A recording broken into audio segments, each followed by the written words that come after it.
Hello everybody, welcome back. It is Monday, June 8th, 2026, and you are listening to episode 233 of Midnight Film Society.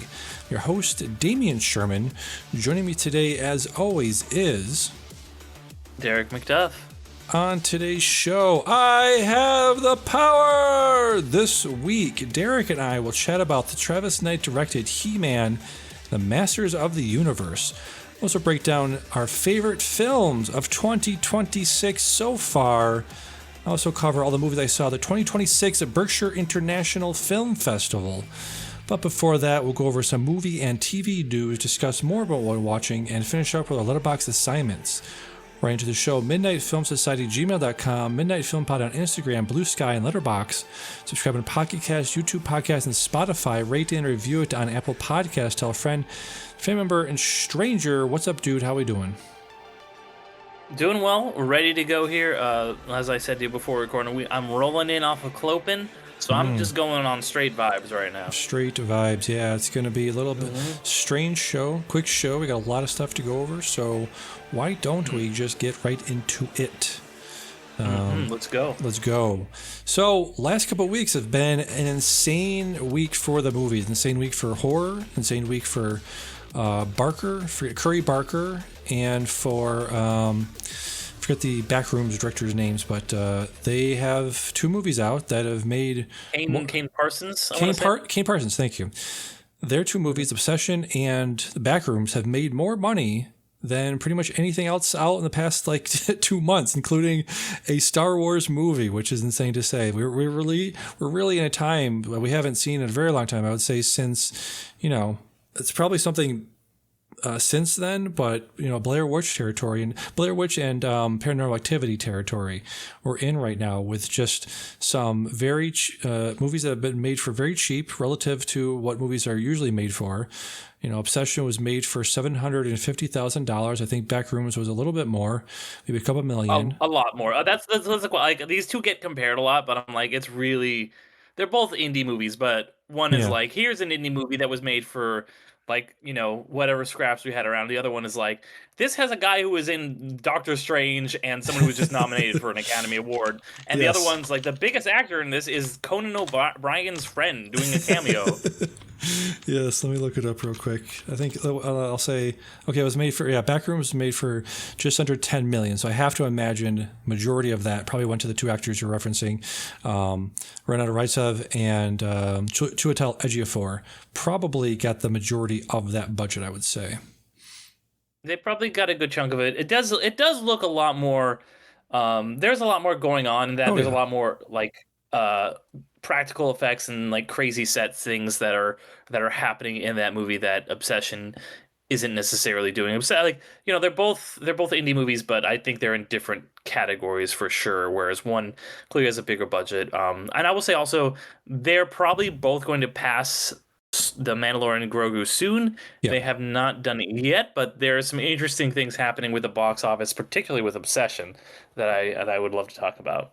Yeah, what do you want to talk about it? Because I was, there's not, I was ready to move on a little bit, but we can talk about it if you want. I think I heard one crazy stat was the Wednesday, it made $5 million on a last Wednesday, and that Wednesday had been out for, that's its third week. It made $5 million on a Wednesday in its third week, which is insane, right?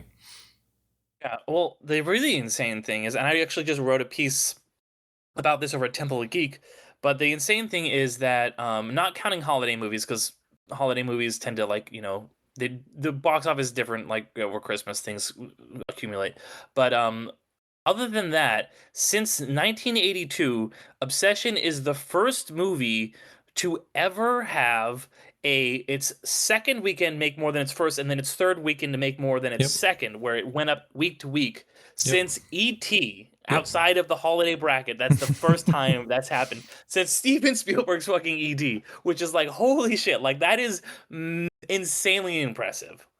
Movies don't do that. They just don't do that. Yeah. How much do you think it's we're fully out of the pandemic? How much do you think it's generational thing of Gen Zs finally seeing themselves represented in movies? Why do you think this is happening with this movie right now? I think there's a few reasons. I think, both the things you said were kind of coming out of the pandemic. People are going back to movies. It is a new generation of moviegoers, and it's also the thing that Obsession and Backrooms have in common is they are both being made by YouTubers, and they are not the only ones, right? We also had Markiplier made his Iron Lung movie this year. We've had a couple films from the Philippou brothers who made a movie last year. They also made Talk to Me. They Bring Her Back was the one they did last year. We're starting to see this new crop of filmmakers. It's almost reminiscent of what happened in the 90s, where there was a pipeline for people who were making music videos. That was the way to get into movies, was to make music videos. You had David Fincher and all those guys, making their music videos, and then eventually they're like, okay, well, now's your chance to make a big budget, or like not a big budget, but we'll let you do your indie movie after you make your music videos. And now we're starting to see that with YouTubers, right? And I think that is starting to bring people back as well. And also, the thing about Obsession is it's really good. Obsession is a great movie, Yes. and when you have a movie that has really good word about people, like, this movie's incredible. There's so many memes coming out about it. People are like, "Wow, go see that movie." It's drawing in people who might have been like, "Okay, well, I didn't see the first weekend, but everybody's been talking about it. It's this big thing. I'm seeing every time I open, Instagram, I'm seeing something else about it, and I'm seeing Indie Navarette and like going, no, no, no. So I think that is like a snowball just building momentum and momentum, momentum. I'm curious to see if what happens with Backrooms, because I don't. That one has not had a big opening. It has not, it's been a more traditional path for it when it comes to the box office after that. So Obsession opened big, or Backrooms opened big, whereas Obsession has been slowly gaining momentum. Yeah, and we'll not to spoil the next segment, but the right now, as we're talking, Sunday, Obsession is at 152 million. Backrooms is at 135, and I think Backrooms opened a week after Obsession, maybe 2 weeks after Obsession. Yeah, yeah. But like we said, it was in a weird, turn of events, Obsession's weakest week was its first week. Yes. Yes, it was. Yeah, again, just like every time I look at the theater, every time I go there, every time I open up the app just to see, hey, how full is the theater? It's always half full. It's still half full, like 3-4 weeks afterwards. And so, looking to the future, maybe for some glimmer of hope in terms of movies staying in theaters, this will hopefully control and maybe impress upon the powers that be to keep movies in theaters longer. Yeah, I agree with that. I think so, because I think that Obsession did have a digital release date that got removed because they were like, wow, this thing is doing very well. So I want to see theatrical windows increase. I want people to be like, oh, wow, like this movie came out like a month ago. I haven't gotten around to seeing it yet, but now I'll go to do it, instead of just being like, well, it's going to be it's already on digital. I don't need to go out to the theater. So that is one thing I think is going to help movie theaters out. People are always like, well, how do we save theaters? I'm like, keep movies in theaters. How about that? That's a pretty good plan. That is a pretty good plan, yeah. Like I mentioned many times before, I've got a new job and I got weekends off, so I've been going to the theater more often on the weekend. Still pretty early. I'm not there after 7 p.m. usually, but yeah, the crowds are coming in. I went there Saturday, to my quote unquote local Regal theater, and it was packed. People are going. People are going out, and one of the phrases they use when they talk about things from the internet going out into the real world, they say it's called breaking containment, where this thing that was on YouTube has now gone to the real world, and friends that I've talked to, I talk to my friends all the time about movies, and they're ones coming to me being like, hey, what is this movie? What is going on? Why is this movie making so much money? It's still in theaters. I can't get a ticket in. The theater is packed. That my local theater, and Andy was just telling me, he's like, my local theater is never packed, and it is packed now. So it's one of those things that has gone out to the normies, have gone out to the real world, and people are now engaging with it. I think, like you said, it's a snowball effect of people are talking about it. People don't want to be left out. People want to talk about it, and people are just going to keep going to the theater. Yeah, exactly. It just builds and builds upon himself. And so movies are back, baby. Movies are back. Movies are back. Very good. Very good to see. All right. And speaking of box office stuff, we are June 7th. So we're about a month into the summer movie season, with Summer Movie Wager heating up. Let me just read off. So yeah, let's. Is this how you want to handle this? You want to talk about just the numbers right now? Yeah, Straight let's go. Let's points. talk about yeah, go for it. Straight points over Yeah, points. straight points. Points which are like not gonna last long because we both have a movie on here that we have 7 points from, and neither of those movies is gonna stay on the list. Those are both not making the top 10. But right now we're I'm in the lead, and I guess, and you're tied in a three-way tie with all the movie wager guys. But talk about the points. So you are in the lead right now. Derick has 16 points, and like you said, I'm in a three-way tie with the Filmcast guys. Myself, Jeff Kanata, Dave Chen has 15 points. Jermaine Lucier has 12 points. BJ Colangelo has 12 points. Peter Sorda has 11 points. And he's tied with Devendra Hardawar, has 11 points. So again, very early in the season. And the main question I want to ask you is, with this hubbub, with this shakeup in the leaderboard with Obsession and Backrooms 3 and 4 respectively, is there any chance these are going to stay in the top 10s at the end of the season? I think that they are going to stay in the top 10s. I think that they are going to be towards the bottom, like an 8, 9 spot or something like that. But yeah, this was completely unexpected. There's a couple people who picked Obsession as their dark horse. Nobody picked Backrooms. Backrooms might fall off. We'll see how it does, because I do think Backrooms is not going to hold very well, unlike Obsession, which did it held so well that it gained. There's still a lot of movies to come out. Disclosure Day is coming out next week. We just had Mortal Kombat underperformed. Master of the Universe underperformed to a phenomenal degree, as we'll get to in a second, I think. With that underperformance, I think that there's a very good chance. I think Obsession will stay on. I think Backrooms also has a good chance of staying on. I think that's pretty much right. So again, just with the shakeup and underperformance of several key, iconic IP-driven fare, like you said, Masters of the Universe underperformed. It's sitting at 29 million right now, which still is enough to put it in the 8th spot. The Mandalorian and Grogu, let me see where that is. Is that even on here? Yes, number 2. Well, again, quote unquote underperformed. It is sitting at number 2 with 155 million, but yeah. Yeah, for now, for now. Well, I don't. It had a pretty big opening, but it had a pretty steep fall off. It's going to get passed by Obsession probably pretty quickly here, and that's why I'm like, oh look, I had that movie very high in my predictions. So it's getting me 5 points now. I don't know that it's going to stay on there, so we'll see. But yeah, like Masters of the Universe, abysmal opening. It basically got doubled up by another movie that opened this week, Scary Movie, which also it didn't do incredibly well, but it's looking bad for Masters of the Universe, which, you know what? That's what happened. Have we learned nothing from every other movie that cast Jared Leto? It's that old refrain of not only is Jared Leto like a predator and everyone thinks he's creepy and weird, but also he's box office poison. Let's keep casting him. I do want to mention one other movie on here that sort of that many people, I think, I haven't gone through the entire list, but I don't think anybody had it on their list in the top 10, which is Sheep Detectives, which somehow is sitting at number 6 with 59 million. I'm going through the list right now, and I don't think anybody had this on here on their top 10. It's not going to stick around. No, but it's just interesting.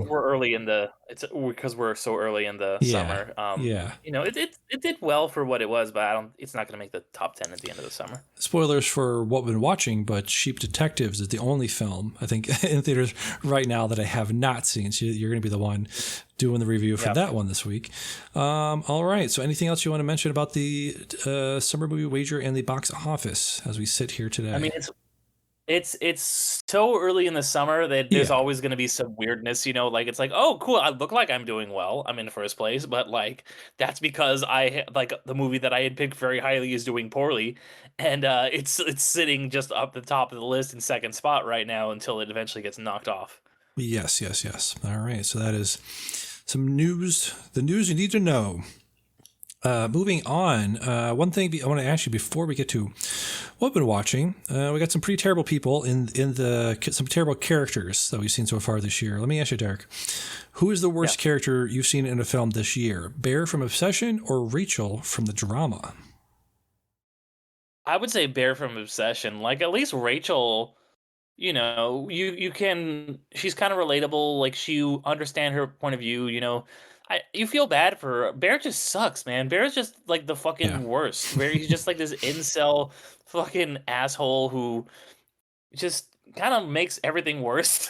Yes.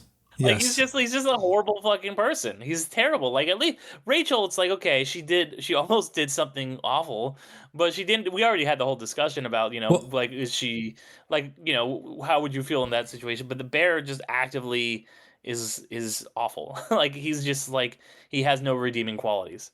Rachel, just to remind the audience and yourself, Rachel is the one that she locked the Oh, kid. Yeah, she locked the kid. Rachel's Alana Haim. Yes, Oh, yes, yes, right. I yes, was yes. thinking, okay. No. I still say Bear. I still say Yes, Bear. yeah. Rachel is like an insufferable asshole, but like, at least like she's like, not like essaying people over here. Yeah, true. I think that's correct. Yeah, I'll go with that as well. All right. Yeah. With that, I will save my first one for the last because you watched that as well. So I'll kick off with what I watched at the 2026 Berkshire International Film Festival. This is actually the first. Big shot over here. I'm a Mr. Big Shot. This is the first official film festival I've ever been to, and it was pretty fun. I only went for one day. The time constraints and scheduling and all that only let me go for one day, but I was able to check out, let's see, I think I saw 3 movies there. Yeah, I saw 3 movies in one day over there. So yeah, really, yeah, shout out to the Berkshire International Film Festival, the Triplex, the Haywee Theater were showing movies. They had an honorary a tribute to Karen Allen, which was pretty cool. So yeah, shout out to all the people that run that over there. First movie I checked out was called Late Fame. This is a movie directed by Kent Jones, written by Sammy Birch. Stars Willem Dafoe, Greta Lee, and Edmund Donovan. It's essentially about a character named Ed Saxberger, who is the author of a poetry collection that receives a little notice upon release but gains appreciation years later amongst a group of artists, including Gloria, an actress eager to gain his attention. So this is just a small little drama about a guy who's, had his heyday, but then is rediscovered by a group of current day, I guess, Gen Z college students who are this type that are like, oh, we don't have phones, but they have phones on them. They're like, oh, we don't like technology, we don't like social media, but they engage with it in the way that everyone does. So it's a nice little story about, people putting on a show. It's all leading up to this sort of this poetry show that they put on at the end. They invite Willem Dafoe's character to do his reading, and it's just it's a nice little quiet drama there. I liked it very much. It's called Late Fame. Probably be out sometime later this year. Very cool. Yeah, Yes. I'm excited to check this one out. You got the inside track. On some of these, yes, I do. Let me go with the worst one I saw that day, which was I Want Your Sex. Oh. This is the new Greg Araki movie. I think I talked about Greg Araki a few times earlier this year because I caught up with a bunch of his movies. He's essentially like 90s, early 2000s John Waters. Very regressive guy who does a lot of like very in your face. It's sort of like John Waters meets like early Tarantino with the what was that? The early stuff he did even before Pulp Fiction. The ones with Natural Born Killers. I know he didn't direct it, but I know he wrote that one. So it's very much like that. Greg Araki's early stuff was very Tarantino inspired and coded. This one though, I Want Your Sex. The premise is Elliot, played by Cooper Hoffman, lands a job for a renowned and provocative artist, Erica Tracy. His fantasies come true as Erica hires him to be her sexual muse. So it's essentially about a guy who's just broke, living paycheck to paycheck, and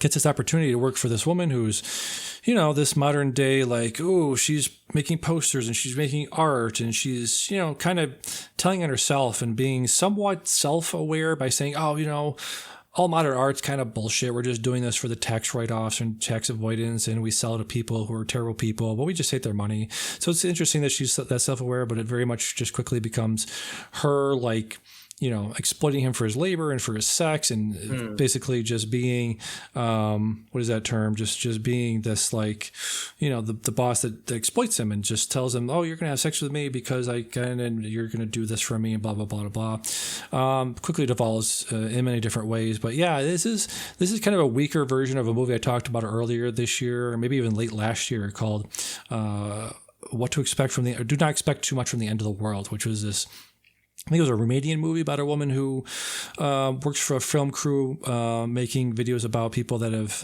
had on-site accidents, job site accidents, and having them make videos so the company doesn't sue them. But on the side, she was making these videos pretending to be a right-wing radical guy, pretending to be a male guy doing these right-wing videos because they make more money. So I thought that was a much more interesting exploration of our current world of just how you have to do one job that you hate, and also you can do this other terrible thing, but that makes your money. So I don't know. Well, I Want Your Sex was kind of the weakest Gregor Rocky I've seen in quite some time, but it was it was interesting to see that a Gregor Rocky type movie in a crowded theater. So it was interesting just to see it in a theater. Yeah. But the best one I saw that day was See You When I See You. It's the new Jay Duplass film. Much more familiar with his brother Mark Duplass. Jay Duplass is director of things like The Puffy Chair, Jeff Who Lives at Home. He's done some stuff for Amazon Prime, a bunch of TV shows. But this movie is called See You When I See You. It's based on a memoir, Tragedy Plus Time, by Adam Clayton Holland. Stars Cooper Raiff, David Duchovny, and Hope Davis. Is essentially about a family who experiences suicide. Their youngest daughter commits suicide, and it's essentially about them a few months later dealing with the fallout from that. Cooper Raiff plays Aaron, who is struggling from PTSD from all of that stuff. He had a girlfriend he hasn't talked to in a long time and pretty much just ghosted her, and he's trying to get back with her. He's also trying to run a company on the side, but is heavily drinking. And it's just one of those really touching family dramas about all that stuff. I think Cooper Raiff, I think we talked about him on here a couple times. I saw his first feature, Shithouse, and I think we talked about his second feature, Cha Cha Real Smooth. I think you were less high on that than I was. Yeah, did I see that one? I remember you seeing, because I know that was the Dakota Fanning. I don't even remember if I watched that one. Okay, yeah, it was good. I like his stuff. It's reminiscent of early, indie guys of the early 2000s that I really liked. So yeah, when this comes out, I don't know if there's a full release date, but yeah, when it hits the theaters, I would definitely recommend checking this thing out. Yeah. You know what? I did watch Cha Cha Real Smooth. I don't think I liked it. I was No, like, yeah. did I? And I was like, yes, I did. I did not enjoy it. You were a bigger fan than I was. Yes. So yeah, that was the three movies I saw that day. Some good stuff. Very cool. Yeah. Very nice. Yeah. Knocking it out. Look at this. The film, Damian, the film critic, going to the festivals. Look at you, man. Going to the festivals. He's some good stuff. Let's go over to you. You saw one of my favorite movies I saw, I think last year, the year before, called Perfect Days. Tell me what you thought of this. Yeah, no, like I know you talked very highly about this movie, and I'd been wanting to watch it for a while. And one day, just like after a long day of work, I was like, let me just throw this thing on, and it's just such a kind of like vibes hangout movie. Just not really anything happens, but it's just kind of about the characters, and it's a really nice movie about like how your job doesn't really have to define you, how you can find peace and everything, and just this guy who just cleans toilets just has a very content life. He doesn't need all the bells and whistles and all the crazy stuff, and a lot of people look down from him like that, but he's incredibly happy. And it's not to say that there's not bad days on a job. There's because it's almost like a series of vignettes, this movie. And there's one where like he has a really shitty day at work, somebody quits and he has to do double the work and it's awful. But most days he just is, he goes his work, he goes home, he has like a beer, he has his set routine, but things happen, like, his niece comes by, or he has like this kind of like adventure with his coworker, and then his coworker's romantic interest. And it's just a very, very, it's just a nice movie. It's just a very nice movie. It is just a nice movie. The star of this, Koji Hashimoto, is in some of my favorite horror movies. He's in a lot of the Kiyoshi Oh, Kurosawa movies, Cure from '97 and Pulse from 2001. He's also in Tampopo apparently, and from 1985. So yeah, it's a very well known Japanese actor. But yeah, like your review, yeah, it's one of those nice little nice little movies. yeah. One of the reviews on Letterboxd is the thing that Karl Marx could never understand is the bliss of putting on the perfect song while driving to a wage labor job. That's pretty good. That's Yeah. pretty good. Yeah. So yeah, just a nice little movie. Wim Wenders is someone as a director I've always wanted to catch up on. I've only seen this one, Paris, Texas, and The American Friend, which was the one of the original adaptations of Tom Ripley, I think is the name of the character. Yeah, Right, yeah. yeah. So yeah, good, really good director. Really want to check out more of his stuff. Yeah, this is the first one I've seen of his, so I really enjoyed it. I know that it's his first movie. He hadn't made anything for like a while, so and he's like a German guy, and this film is a Japanese film, so interesting. But yeah, like I need to check out some of his older stuff after seeing this. Yes, absolutely. All right, going back to me. Yeah, I saw a bunch of stuff. Still going on my kick of trying to, see some of the recent release stuff that's been talked about. One of them being Mile End Kicks. This is from director Chandler Levac. She did some of my favorite movies of recently. She did 2022's I Like Movies, which I talked about maybe a couple months ago. Came out in 2022. It's about a kid who wants to work at a video store, and he does, and makes friends there, and yeah, wants to get into school. Really nice little movie. Her newest one is called Mile End Kicks. Stars Barbie Ferreira. I wasn't familiar with her very much because I didn't watch Euphoria, but apparently she was on that. Also Yeah, stars. she didn't come back for the last season, which just ended. Gotcha. Devin Bostick is also in this, and the Jay Baruchel is also in this. I'm trying to find the person's Oh, name. there's dragons. That There's guy. dragons, man. I'm trying to find the person's name because she also had the actor who was in her last movie. I Like Movies. Isaiah Lentington was the actor in the last one. He's also in this. Yeah, Mile End Kicks is essentially like Gen Z. What is the Cameron Crowe movie from 2000? Almost Famous. Oh, Almost Famous. Yeah, it's essentially that. Barbie Ferrer plays a music critic who gets a job going to Montreal to cover a band there that's just breaking out. So she does that, and she's supposed to write a book, and so she's kind of just hanging around, bobbing around, having drinks with people, and she kind of falls into that trap of getting too friendly with the band and drinking too much, and kind of doesn't do her job, but. Yeah, really, really. Again, speaking of nice little movies, this is another nice little movie about seeing bands, writing about bands, trying to figure out what you want in your life. This movie takes place in 2007, 2008, 2009. So time period that we're both very familiar with. So a lot of iPods, a lot of hoodies, a lot of beanies, a lot of that, a lot of hipster stuff starting to crop into fashion and music and all of that stuff. So yeah, very I guess you can be nostalgic for that time because it's a very long time ago now. So yeah, nice movie about that time period. Yeah, it's wild. Yeah, now there's the millennial nostalgia. We're like reminiscing over the 90s. Because nostalgia goes in 30-year cycles, they say, right? So it's now like Yeah. the 90s and the early 2000s are starting to become nostalgia again. Yes, it is. So yeah, recommend checking that out. I forgot to put where all this stuff is. But yeah, I think this is probably on Canopy or someplace like that. But yeah, very good movie. Check it out if you can. Look back to you. Checked out The Sheep Detectives. Like I said, this is the one movie that's in theaters right now that I have not seen. So tell me what you thought of it. There's been a lot of people who are film critics that I respect a lot that are just so, they're entranced by this movie. They're like, this is such like an awesome, nice movie. It's basically like, oh, what if Babe was like a cozy mystery. And I am sorry to report that I did not have that experience. Oh I thought no. this movie was very bad. I thought this movie was, and I get that it's paint by the numbers because it is taking up a very specific kind of genre, and it is like making that into a kids film. But I thought it was so formulaic and boring.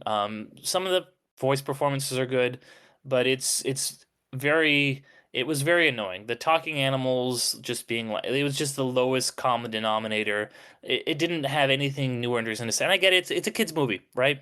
It's a kids movie. Mhm. But I did not have really any fun watching this. I also I don't know. I didn't like how it looked. I was the CG was kind of weird and uncanny. And there's also like a lot of characters like, can you believe this sheep is solving this mystery? That's weird. Anyway, like it's just like the way the mystery comes together at the end is just so convoluted, and it's not it's a genre that is always very hit or miss for me. The murder mystery. Um, I don't think this one was really that good or interesting. I really had a I thought the solution there like this is it was like the solution is literally like kids figuring out how color wheels work. And that was the big grand revelation at the end of the movie. So was not a fan of this movie at all, unfortunately. That's too bad. If it stays in theaters, maybe the next time I'm out there this coming week, maybe I will check it out. But yeah, that's unfortunate. Yeah, check it out. Prove me wrong. Maybe I'm being a curmudgeon, but I did not have a good time watching this movie. I thought it was really bad. That's unfortunate. Let me see here. Yeah, I heard it was based on a book that's was apparently well received. But yeah. Yeah.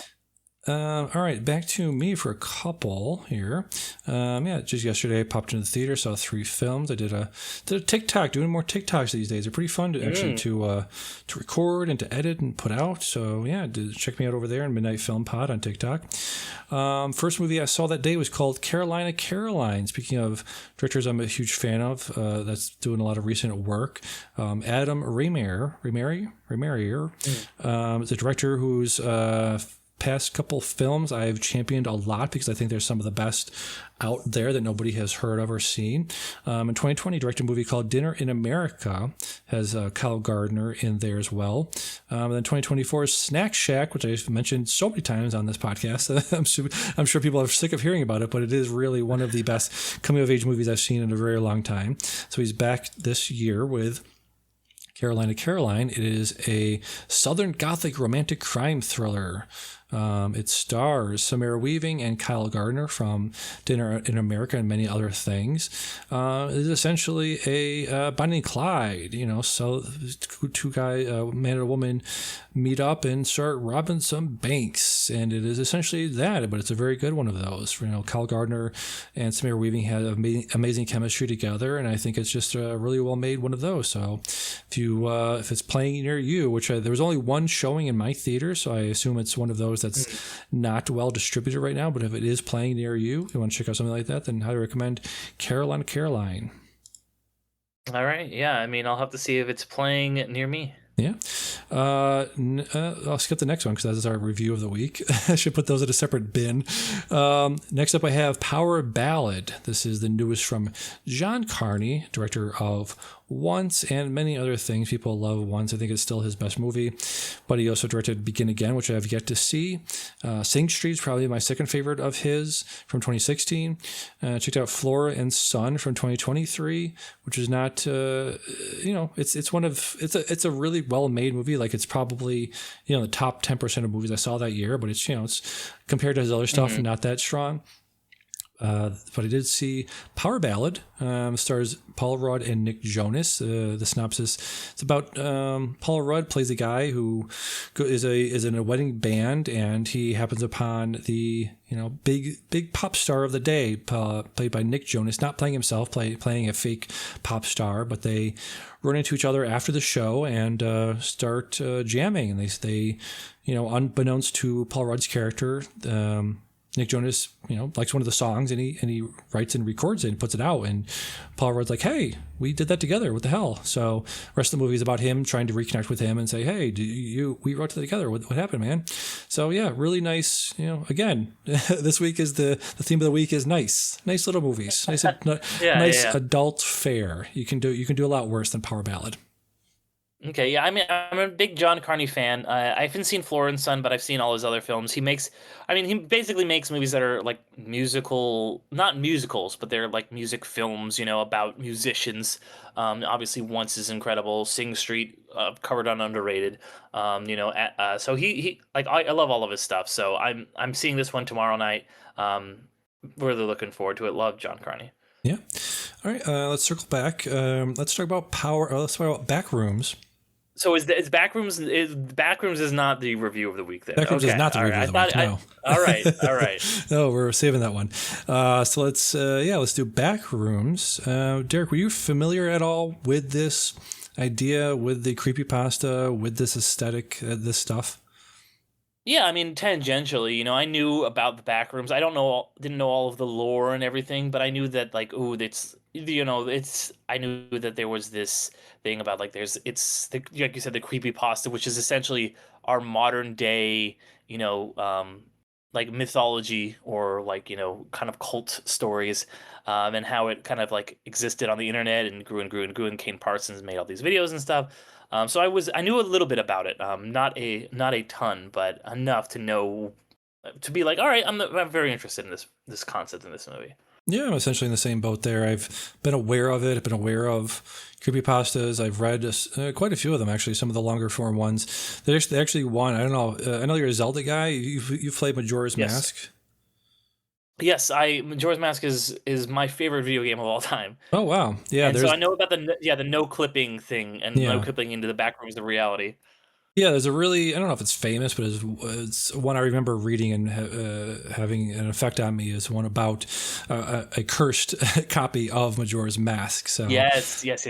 yeah. That's a great one. That Yep. is that is one of the all-time great creepypastas. Yep. So yeah, I went to this. I think I saw this at 11 a.m. In my local theater. So again, it's making a bunch of money. I think there was probably 9 or 10 people in my viewing. Yeah, Derek, why don't you kick us off? What do you think of Backrooms? Backrooms is I've a it's my feelings on Backrooms are very complex because I think that at moments Backrooms is one of the most effective horror movies that I've seen in a very long time. Particularly in the first half and most notably when it is doing the found footage stuff. I was like, this is really clicking at giving you this internet horror, just kind of like spooky vibes. You don't know what this is. It's this kind of the fear of the unknown. This, you know, it's like, the most mundane thing is so scary. It was doing an incredible job with that. And yet overall, I think the movie is pretty disappointing. It's almost like this was a movie that was written by a 20-year-old who was trying to say something very spooky and scary and being like, hey, trauma, and it does feel very English 101 in the way that it handles its themes. So it is ultimately, despite those really high highs, overall a real disappointment, especially in that second half when it's just like, it's just doesn't it's all text and no subtext. You're giving us all these really cool ideas about like, yeah, the Backrooms, that's such a cool concept, and yet it's just like, hey, here's this guy who won't grow or change, and he's exploring like the backrooms of his own mind, and what's it mean for him to go in his own mind, and him to refuse to grow or change. And then, oh wow, there's his therapist character who's literally hanging on to her own trauma. She's carrying around this piece of her own trauma from her past, and the way she's able to break free of her trauma is she literally, the thing that's chasing her, this trauma from her past, she breaks the trauma, and then the thing shatters. I was like, Jesus Christ, man. It's a good movie, but like, I mean, it's not a good movie. It's got some good moments, but like it was so on the nose with its metaphors and its Yeah. like the themes that it was trying to get across that I just couldn't get on its wavelength overall. Yeah, I know writers that use subtlety, and they're all cowards. So it's like, yeah, that's the ultimate example of that. Yeah. Yeah, I can't dispute anything you said. Like, yeah, it's a young guy, young writer. I think I think somebody else had a co-writing credit on this, which probably made it, at least watchable. I can't imagine the version of this that was only written by Kane Parsons. But yeah, I can't dispute anything you said. It's one of those things where I don't know if I had higher or lower expectations going into this. I think it just met my expectations, which is why I'm probably higher on it than you are, but not by much. Yeah, I mean, this is obviously my jam. I love this stuff. I was just watching our Letterboxd assignment, which mine was very similar to this feel of just like, yeah, just not much there, story-wise, plot-wise. Definitely, like, I agree that the first half definitely is quite a bit better than the second. Yeah, it just feels like, I guess we can talk a little bit about spoilers. I wanted to go full spoilers, but yeah, the Chiwetel Ejiofor character very much becomes this Colonel Kurt's character when he wasn't that at the beginning. So it's a very... Right, and you don't even see the progression. He's just there. Like, the movie wants Mary to be the main character. Your girl, what's her name? Renee Reins. Yeah. It wants her to be the main character, but it still makes him the main character for the first half of the movie, except for the first scene, and then it just switches back to her. It's her POV, and now Clark is crazy, and you didn't see any progression in his character. He's just insane now, and you're like, okay. Yeah, that's probably what pulled me through this movie a lot. It was like Renata Raicev just being on screen, but also like seeing her in a different context is like, yeah, that's pretty cool. I saw a movie she was in a couple of years ago called Handling the Undead, which was it was okay. It was essentially like a very quiet, staid zombie movie. So this is kind of her second whiff at a truly genre focused thing. I thought that was just interesting to see her in that. The other thing I'll say is that it is a I don't know if talking about the lack of build up and lack of characterization in this, I don't know if I want a longer version of this where we get that characterization, because I think a lot of its strengths are in that it's like 95 minutes or 100 minutes or whatever. I think it does a very good job of not overstaying its welcome. So I don't know if extra characterization would have fixed a lot of your problems with it. But yeah, I think we just got the movie less anything. Like, just make it found footage. Just give us this movie about found footage, liminal spaces. Give me even less characterization. Yeah, and I'm wondering what kind of conversation we would have, and what kind of conversation a lot of people would have about like Blair Witch. If Blair Witch came out today, would we be having the same conversation or similar conversation that we're having now about Backrooms of like, oh, what the hell? There wasn't even anything there. It wasn't even that scary. Who are these people? Where did they go? What happened? Because it is actually very Blair Witch ending of just like nothing happens. It just kind of ends. But yeah, it'd be interesting to see if it is a similar format of found footage. Like, a lot of the movie is found footage. I thought that was kind of its. Do you agree that that's kind of the strength of the movie? The strongest parts of the movie. The two was the found scenes, footage. the 2 points, the beginning, and then there's like a chunk in the middle where it's all found footage. Those are incredible. Yeah. Those are so good. And I was just like, I wanted it to be the whole movie. And you compare it to Blair Witch, another movie I think it has a lot of comparisons to, and I wish this would have been the movie, is As Above, So Below, where it's this found footage movie about these people making their way through this very creepy, very liminal space. In that one, it's the catacombs in Paris, but they're very spooky. There's weird things happening. There's things that are chasing them that they don't understand. It's trauma from their past. It's basically the same subject matter, but handled in a much more interesting way. They don't have to find a way to be like, well, we're gonna we need the therapist to be here now, so she's just gonna show up here, and there's a fly that flies through the wall, so she's gonna be able to go through. It was really a little bit convoluted, where that was so much cleaner and simple, and it was all found footage, and you're just going through. I would love to have seen them. We're stuck in the back rooms. We got to find a way out. How do we do that? Just make it cleaner, make it more simple, make it about the back rooms, and not so much about, well, we have to like pull this character and we have to and it's giving you all this lore about this company and stuff like that Mark Duplass is working for. Yep. So I didn't care for any of that. Yeah, I agree. Could have tightened a lot of that stuff up. I had a good time, in the theater watching this thing and be like, oh, okay, this is what this is about. It's one of those things we've heard about for so long and so much build up and so much hype. I was like, all right, that was good. Not great, but pretty good. Yeah. You definitely liked it more than me. I'll say that much. Yeah, I mean, I guess this kind of stuff is kind of more my jam. I think, again, just horror in general. Obviously, the major Lynch influences can be seen in this, especially in the scenes in the when Sharonda Ricev's in the the kitchen thing that he creates, his room and all his creatures, all of his inventions, all of his imagination, whatever his imagination created there, when they're having I don't think that. that was his imagination. He just No, finds these things from the back rooms, and he's like, here's well, that this was guy. You can take a chunk out of his belly and eat it. was And I'm like, the what woman. is that? Never comes up again. That was weird. The woman was supposed to be his wife, right? Though. Yeah, the woman was his wife. He like finds her. What the Backrooms created her. He didn't create True. her. Like in the Yeah. Backrooms created like giant pirate version of him, Yeah. and like all this other weird shit. You know. Yeah. Yeah. I mean, none of it really coerced, not coerced. None of it coalesced into Coagulated. Yeah. coagulated into into a good narrative. But yeah, I was there. I was there for the vibes, and I got exactly what I was there for. I guess. Yeah. There you go. Yep. So that was Backrooms. Let me see. I think I did all my stuff. So we have the review of the week. Masters a movie of. that I did not see.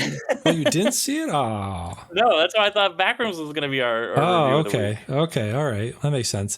So I saw He-Man, which is strange that He-Man isn't in the title. I just realized that. I realized that when I was making the Well, script. because the old show was called Masters of the Universe, right? I was never a He-Man guy. I think it was before my time. It was before my time too. Yeah. Yeah. So Masters of the Universe. This got a Nicholas Galitzine plays He-Man himself. Camila Mendez is Tila. Idris Elba is Duncan, and Jared Leto is Skeletor. Alison Brie is Evil Lynn. This is interesting. This was, it was a fine B movie. I think I would have liked more of the B movie stuff. I think I would have liked, because they include a lot of like the synth soundtrack that you associate with 80s stuff. I think I would have rather just have like a straight ahead, just either no jokes or almost no joke. Because this is I think we talked about last time of like, what do we want out of this? And what I very much wanted was just another Dungeons and Dragons or like a Guardians of the Galaxy of just like a cool, straight ahead sci-fi / fantasy thing. Just do that straight ahead. Don't make a reference to how weird this shit is. Just do it. And for most of it is Mr. Mr. He-Man himself, trying to get back to, what the hell is the name of the place? Eternia. He's trying to get back to Eternia. And, he's grown up a normal guy, so he understands how weird this shit is. So he's kind of our audience proxy. He's the one making the jokes and observations about, yeah, man, this is fucking weird. Yeah, I know. Fucking weird. Talking dog. He's a Skeletor dude. Yeah, I get it. It's fucking weird. And it's like, no, just be He-Man. I don't need you to be Adam. Prince Adam or whatever, just be He-Man, just do that stuff. But yeah, I think the scene where he picks up the sword and says, "I have the power," which is not the way he says it or anybody should say it, but it's late here. He got the power. He has the power. Cool moment. I got some chills. That was a nice set piece. I like that scene a lot. But the rest of the movie isn't that. The rest of the movie is just him trying to take what he's learned from his time on Earth and trying to negotiate and trying to talk to Skeletor, which doesn't work at all. Like, doesn't work in the scene, doesn't work like plot wise, it doesn't work. Like, just obviously you're gonna punch Skeletor in the face because he's fucking Skeletor. So it's kind of just waiting for that to happen. So yeah, it's a little over 2 hours, kind of overstays welcome a little bit. We spend way too much time on Earth. I think we spend way too much time him not being He-Man, but once he becomes He-Man, I think it's a good ride. So would recommend. Okay, all right. Yeah, I'll probably check this. I mean, like most people in the world, I did not see this movie. But you know what?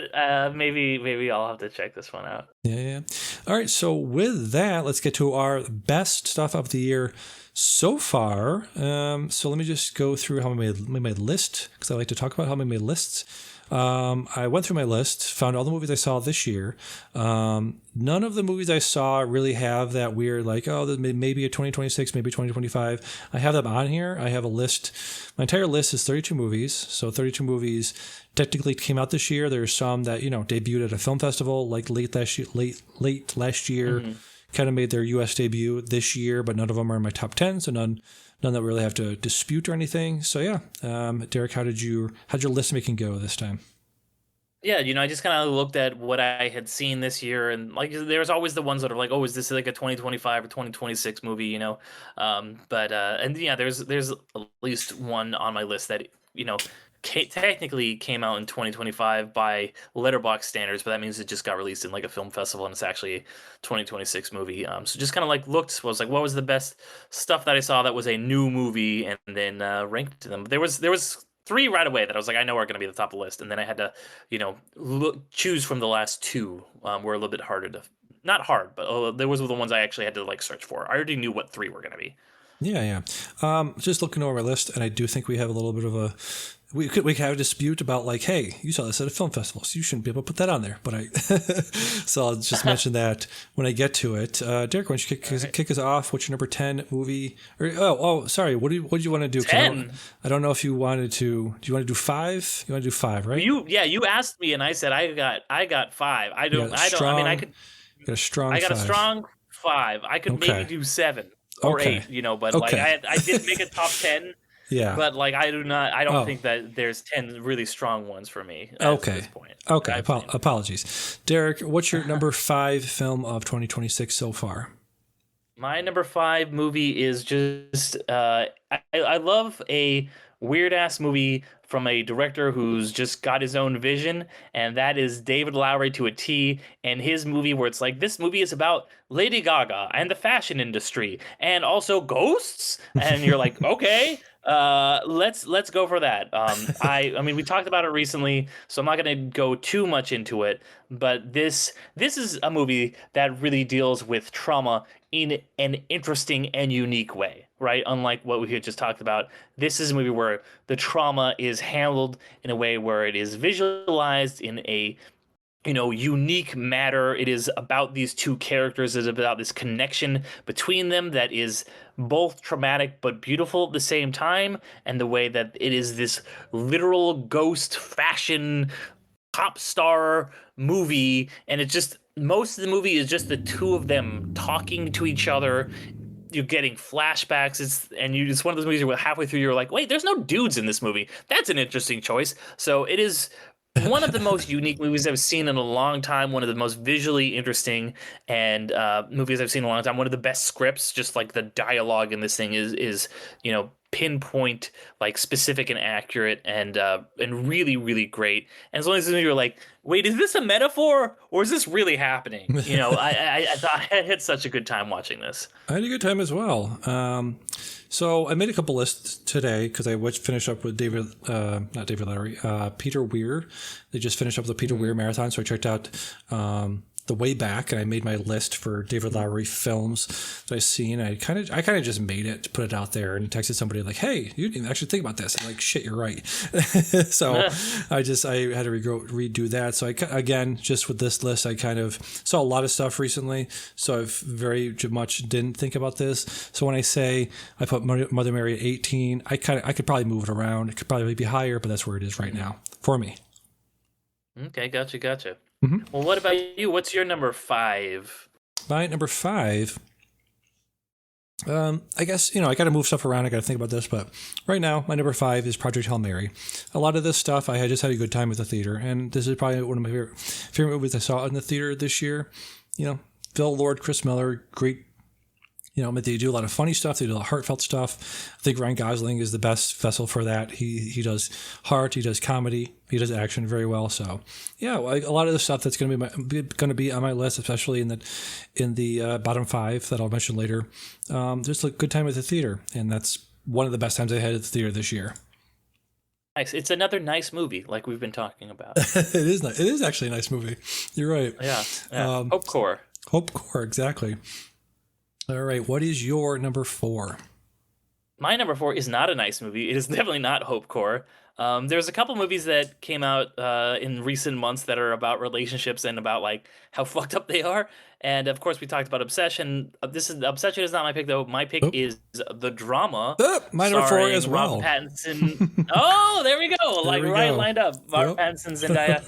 Just this movie about relationships and how much do you really know a person, and this is a crazy hypothetical situation they be getting to, and it is darkly hilarious throughout the entire thing. Just these two performances about these people whose relationship is put to the absolute brink, and do they coming out of it on the other side? All these hurdles and everything they go through, and what does it mean to be a good person? Are these two people actually horrible people? Do you still like them? Are they still relatable?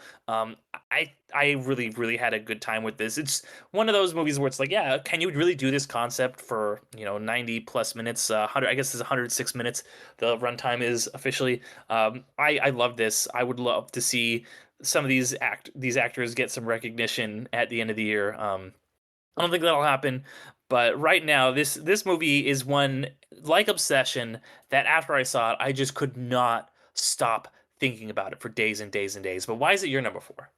I mean, it is, yeah, the same reason. I mean, it's just one of those movies that, with these actors at the height that they're at right now, being in some of the biggest movies in the world, it is really astonishing and really admirable that they would take on such a project with that is so, actually, it is controversial. It is very adult. It's very shocking, the things they talk about, things they deal with. Yeah, it's just very admirable. And again, talking about original screenplays, original stories for adults, I think it's one of those movies that just doesn't get made. And I don't know how much money it made or made it money back, but yeah, I wish more people would see it. Yeah, I hard agree on that one. It is one of the best dark comedies I've seen in quite some time. Yes, yes. All right. So with that, what is your number three?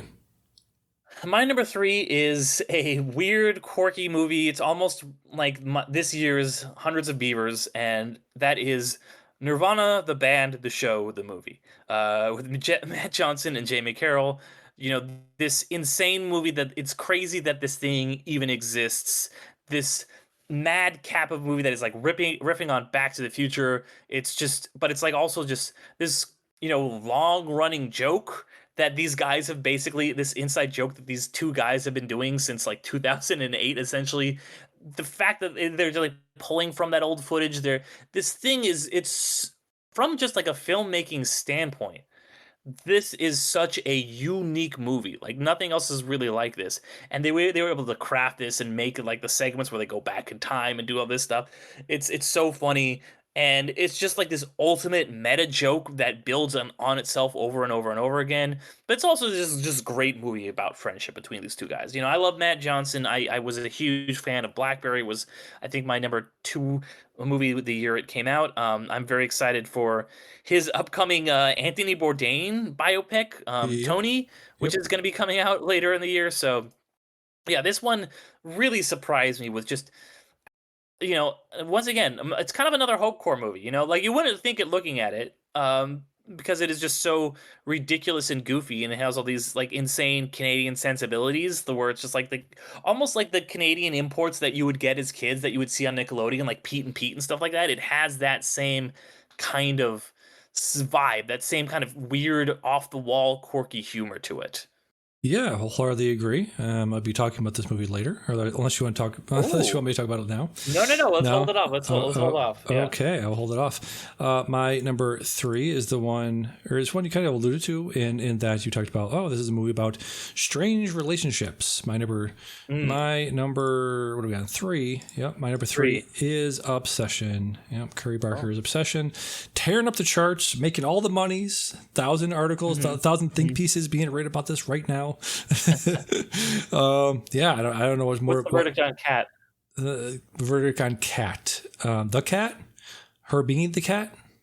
Have you heard about that one? That's a line from the movie. Yes, I have heard about that one. Yes, the thing I'm referencing is that there is a theory that she got possessed by the spirit of her cat, which is I've seen that theory. It's just basically she's very cat-like, So I think people draw those parallels where it's like, yeah, she's supposed to be kind of like this, it's not literal, but I think some people can, the internet goes the way it does. It's like, oh, so it is. It's like, no, it's just parallels there, but good for noticing.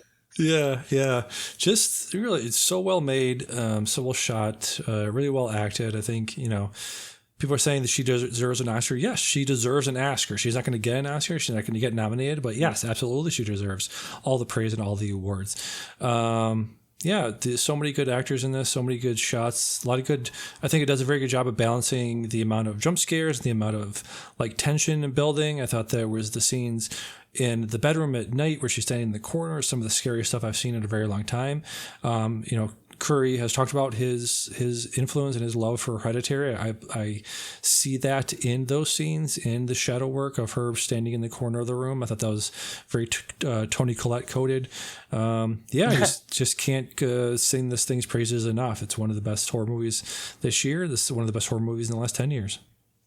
Yeah, this was on my list of like movies that could have made the top. This one and maybe one or two others could have been my number 5, quite easily. Yeah, there you go. So number 3, Derick, what's your number 2 favorite movie of the year so far?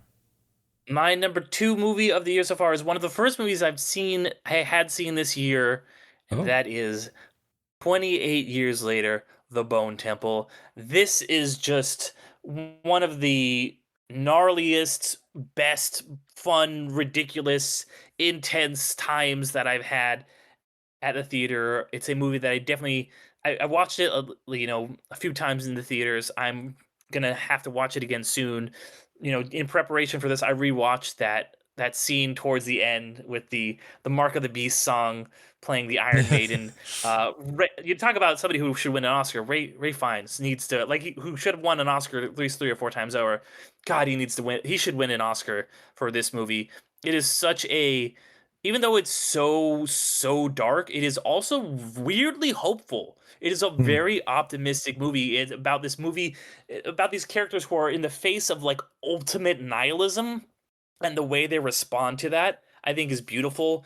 It's a movie about humanity and just what happens at the end of the world, and it doesn't play out in the way you would expect at all. It is brutal at times, but it is absolutely beautiful.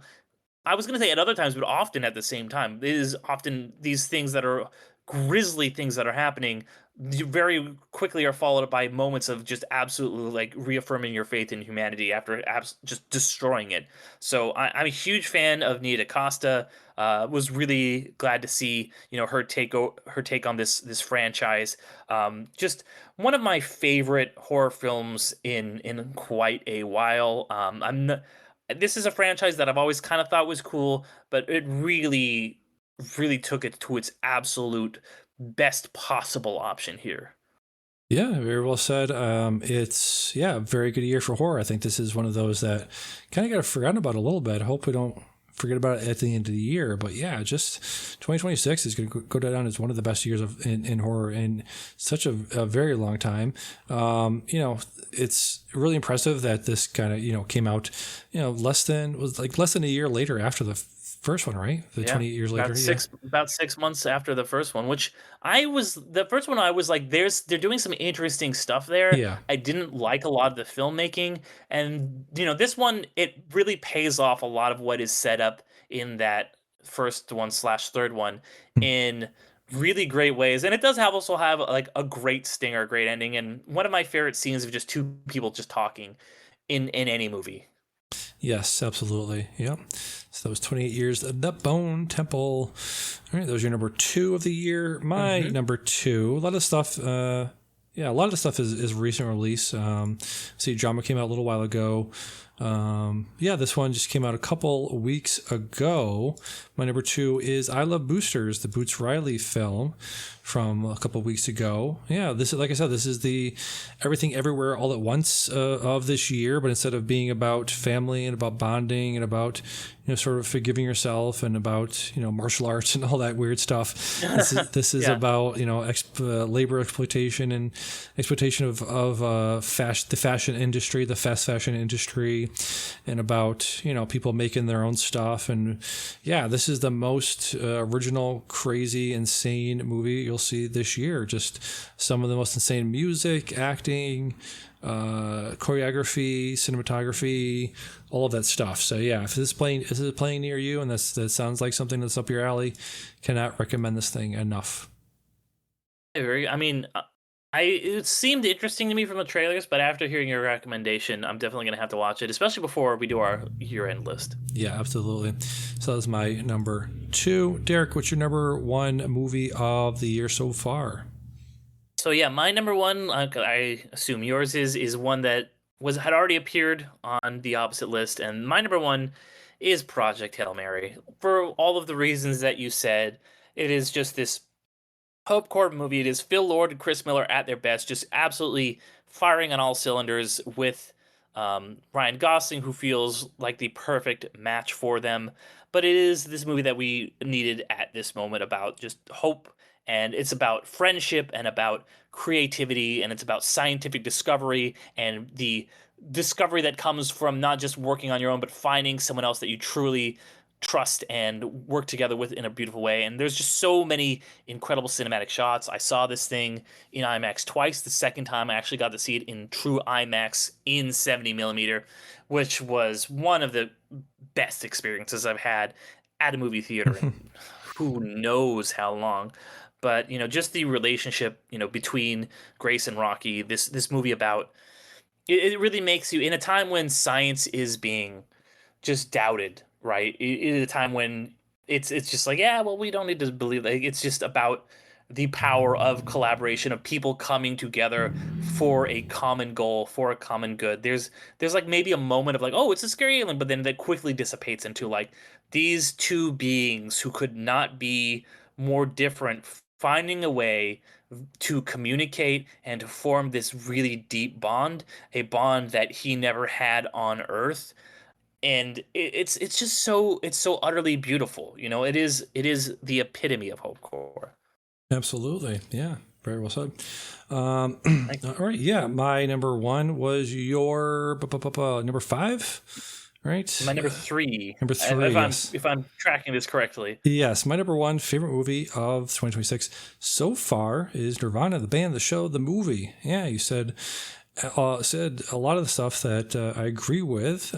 Yeah, just one of the most original, most interesting movies I've seen in a very long time. Just to take, footage that they shot. How long did you say? It was like 10, 15 years ago, to insert that into a new movie about time travel and friendship, about making stuff, about all of that stuff. Just making things, putting it out there, and making it funny, making it real, making it. And using, again, just like with Obsession, $750,000 budget. I don't know what the budget of this was,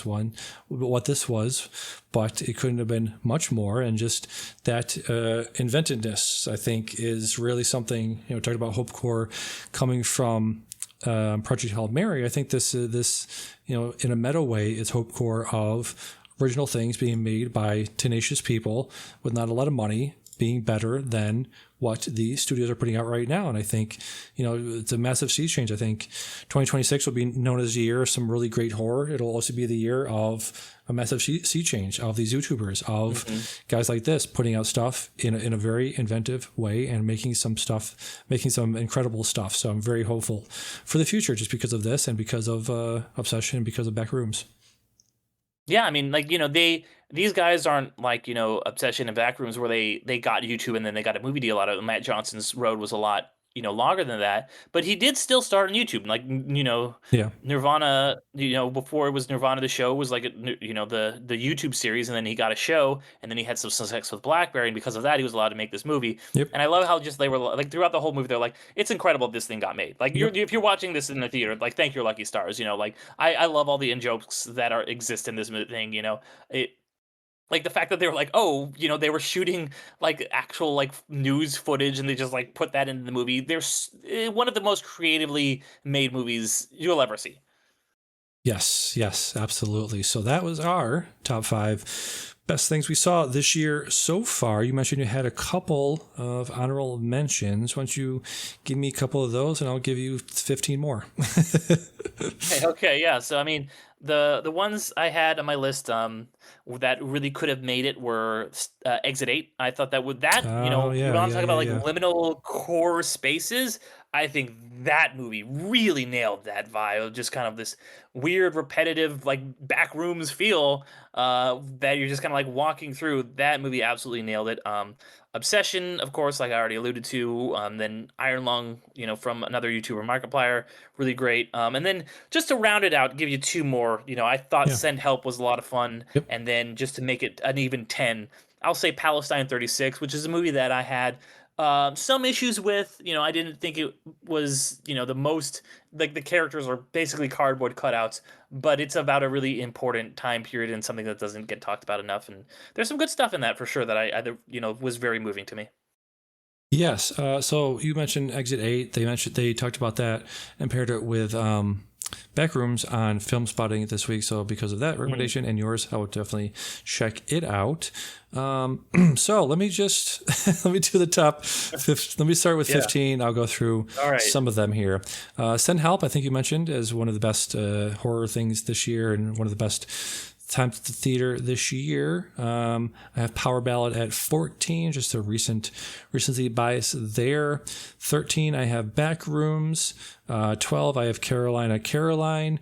Newest one I haven't mentioned yet, Faces of Death. I mentioned last time. That's my number 11. So my top 10 is made up of Thus, See You When I See You, the one I talked about seeing this past week at the Berkshire International Film Festival. Really great, quiet little family drama. My number 9 is Bone Temple, the one you had at number 5. Yeah. My number 8 is my number 2. Yours, your number 2, yes. My number 8 is One of Them Days. I believe I mentioned it fairly recently. A nice comedy romp with Keke Palmer and SZA. Very nice little comedy there. Definitely recommend checking that out.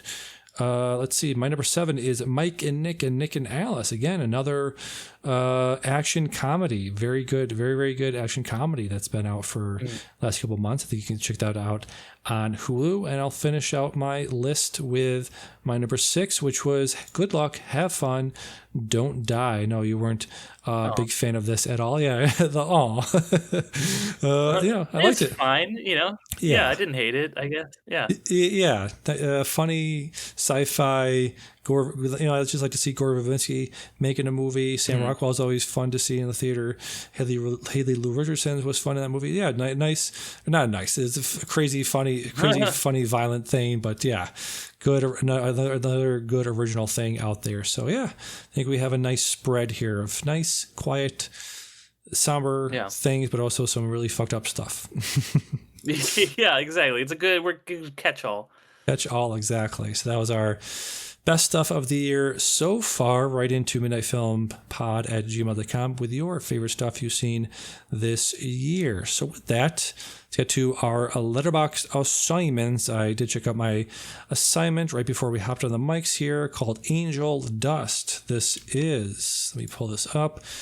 It is a fucked up little movie. I don't know if you can stream it anywhere, but since I was watching a lot of Kiyoshi Kurosawa films like Cure and Pulse, I was looking I look at a lot for movies like that because there isn't a lot like that. There really isn't. Kiyoshi Kurosawa is kind of a once-in-a-generation guy who makes some very interesting movies that there isn't a lot out there. It's very Lynchian, so you can go back to that stuff. But as far as like Japanese directors doing a similar thing, there really isn't that much out there. So the only one I found was one by Gakuri Ishii called Angel Dust from 1994. Synopsis is: every Monday, a young woman is murdered in the subway, leading psychiatrist Setsuyo Suma to investigate Dr. Rei Aku's deprogramming of former sect members. So this is very creepy, very Lynchian. It's very, very much feels like The Ring. It feels, because I only found like a 480p version of this on YouTube, it also lended itself to that feeling of like, oh man, this feels creepy, this feels evil, this feels cursed, this feels like a dark cursed videotape that I should not be watching. So I think a lot of that led to the vibes of it. So yeah, really, really good vibes movie. You can check this out streaming on YouTube right now. Very nice, very nice. Yeah. Yeah. your assignment was Steven Soderbergh's Side Effects. I really like this a lot. I think I saw this in the last 6 months, I want to say. So yeah, did you check this out? I unfortunately did not. I had a couple close ones this week. I missed this one, so it is the cone of shame again for me on this week. Missed my assignment once again. I'm gonna catch up with all these missed assignments. I promise. But yeah, still behind. That's all right. Let's start fresh here. Let's go to our list here, and I will hit shuffle and we'll see what we get here. I don't have my thing pulled up. Let's see here.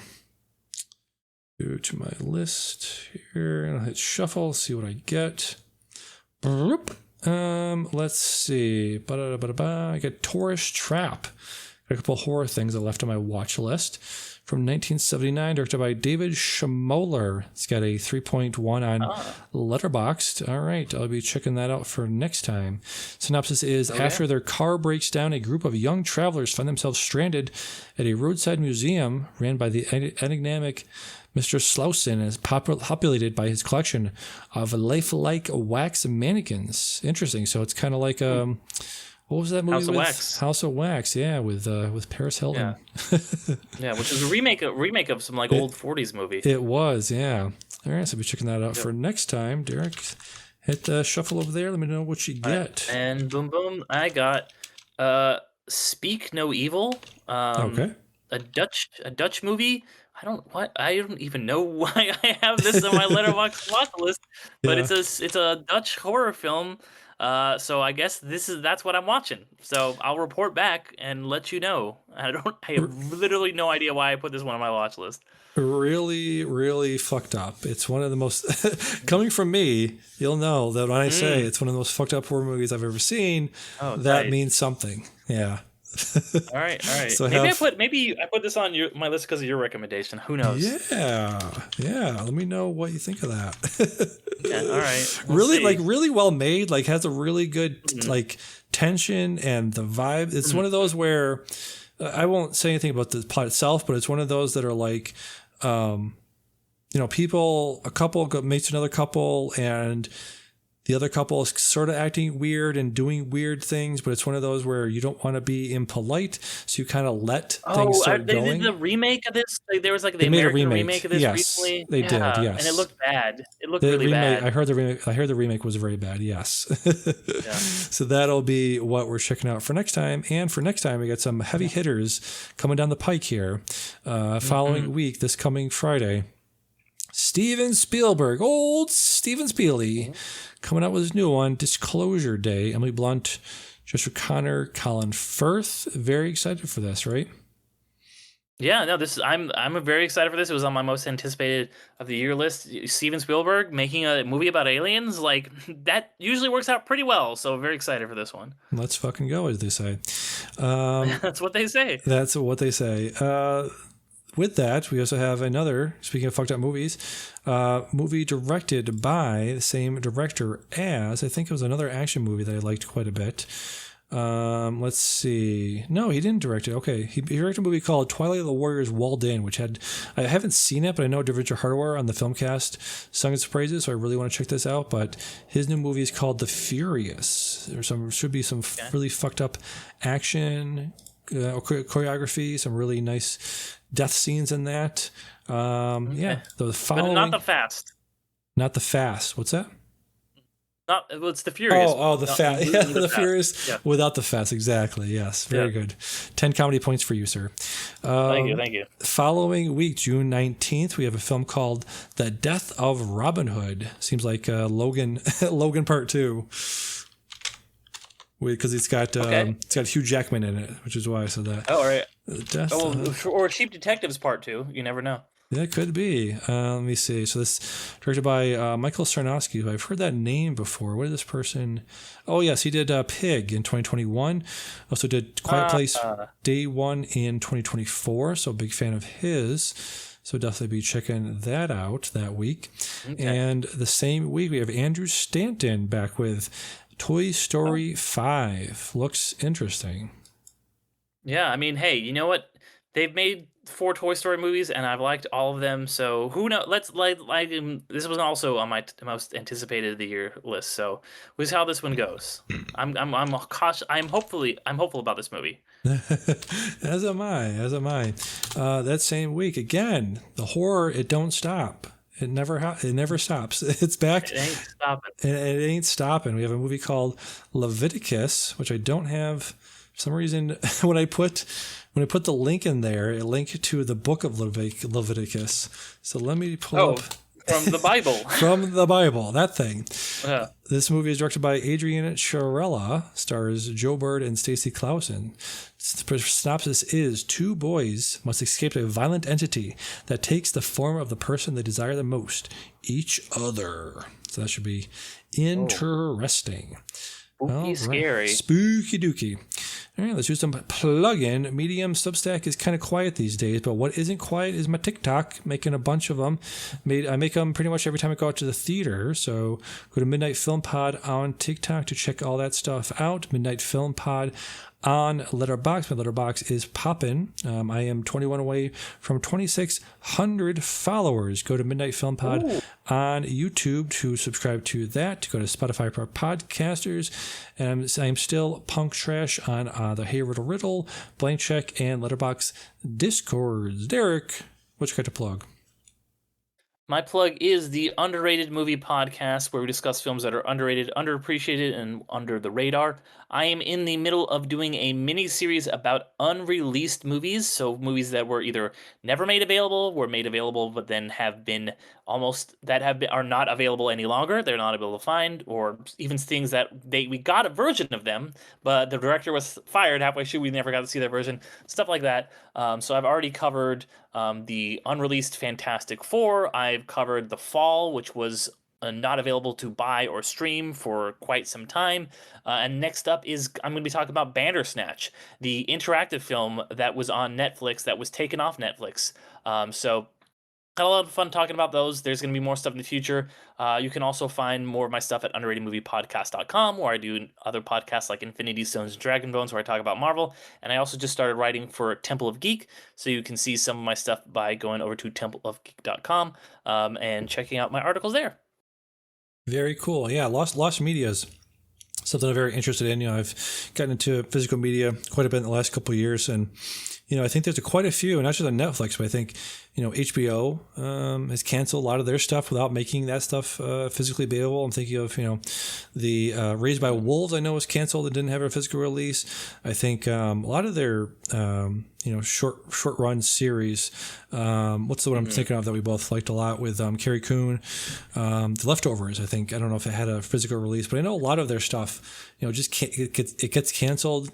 The what's the really popular one? The first season was very good, but the rest of them were not great. Doesn't narrow it down, honestly. The HBO series, Lost World? No, what's the had robots? It had James Marsden, the Men in Black. Oh, Westworld? Westworld, thank you. Yeah, Westworld's canceled. I don't know if that had a physical release at all, but a lot of that stuff, like you said, with and there's been a lot on Disney Plus, especially. One of the future episode we're going to talk about is Togo, which was there's been a lot of stuff that was released specifically for Disney Plus that got taken off the service. Some of it has found its way to other services like Tubi and stuff like that. Yeah. Some of it's just not available anywhere. You have to buy the DVD if you want to watch Togo. You can't stream it anywhere, which is insane for a movie that was specifically made to be streamed. Yeah, I listen to a lot of video game podcasts as well, and that's a major point of contention where we're several generations out now from Nintendo and Super Nintendo, and a lot of that stuff is just Nintendo is very litigious, but they also don't put a lot of their older games out digitally, so a lot of people are kettling this stuff and what's the word, keeping it around, keeping it in not museums, but they're keeping it somewhere. They're archiving is the word I'm trying to think of. Yeah. Okay. They're archiving a lot of those older games, even though Nintendo isn't doing it. So yeah, a lot of that stuff is very contentious. Yeah, absolutely. And so that's why I wanted to explore all that stuff on that miniseries. Yeah, very, very cool. All right. So for Midnight Film Society, I've been Damian. I've been Derick. And we'll see you next time. Bye.